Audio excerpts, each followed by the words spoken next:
বোলিংয়ে সাই কিশোর আর ব্যাটিংয়ে মুম্বাইয়ের অধিনায়ক হার্দিক পান্ডিয়া। স্বাভাবিকভাবে বোলিং করলেন সাই কিশোর, ডাউন দ্য উইকেটে এসে ডিফেন্স করলেন হার্দিক পান্ডিয়া। আর বলটি ধরে হার্দিক পান্ডিয়ার দিকে থ্রো করার ভঙ্গিতে এগিয়ে যান সাই কিশোর, আর যেটা পছন্দ হয়নি হার্দিক পান্ডিয়া।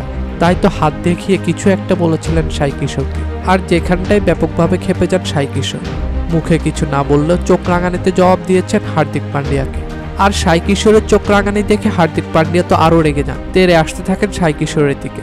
কিন্তু এই সাই কিশোর রাগান্বিত চোখে হার্দিক পান্ডিয়ার দিকে তাকিয়ে সেখান থেকে এক বিন্দু নড়েননি তিনি। হার্দিক পান্ডিয়ার দিকে তিনিও এগিয়ে যান। বিষয়টি পরে সামলে নেন আম্পায়ার। কিন্তু সবাই অবাক হয়ে গেছে হার্দিক পান্ডিয়ার সাথে সাই কিশোর কি করলেন।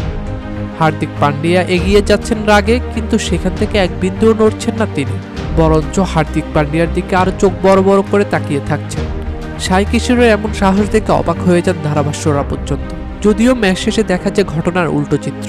মুম্বাই ইন্ডিয়ান্সকে হারিয়ে যখন গুজরাট টাইটান্স ড্রেসিং রুমে ফিরছিল, তখন সাই কিশোরকে দেখতেই সাই কিশোরের সাহসের প্রশংসা করেন হার্দিক পান্ডিয়া এবং তাকে বুকে জড়িয়ে নেন। আর এই দৃশ্য দেখে হার্দিক পান্ডিয়ার ফ্যানরা রীতিমতো ফিদা। ততক্ষণে দর্শকরা বুঝে গেছে মাঠের খেলায় প্রতিপক্ষ হলেও সাই কিশোরের সাহসিকতার ব্যাপক দাম দিয়েছেন হার্দিক পান্ডিয়া। উল্লেখ্য, যেদিন ম্যাচে মুম্বাই ইন্ডিয়ান্সকে কোনো ধরনের পাত্তাই দেয়নি গুজরাট টাইটান্স, সবচেয়ে সমালোচিত হচ্ছেন হার্দিক পান্ডিয়া। কেননা তিনি শেষ দিকে ব্যাটিং করতে এসে 17 বলে খেলেছেন 11 রানের এক বিতর্কিত ইনিংস। প্রথমে ব্যাটিং করতে নেমে গুজরাট টাইটান্স 20 ওভারে 8 উইকেট হারিয়ে 196 রানের লক্ষ্য দাঁড় করায়। দলের হয়ে সর্বোচ্চ 60 প্রদর্শন খেলেন 41 বলে 63 রানে দারুণ এক ইনিংস। আর জবাব দিতে নামতেই মুম্বাই ইন্ডিয়ান্সের টপ অর্ডারকে ঘুরিয়ে দেন মোহাম্মদ সিরাজ। প্রথমে বোল করে দেন রোহিত শর্মাকে, এরপর বোল করে দেন আরেক ওপেনার রায়ান রিকেটন। আর তাতেই মূলত মুখ থুবড়ে পড়ে মুম্বাই ইন্ডিয়ান্স এবং শেষ পর্যন্ত হেরে যায় 36 রানে।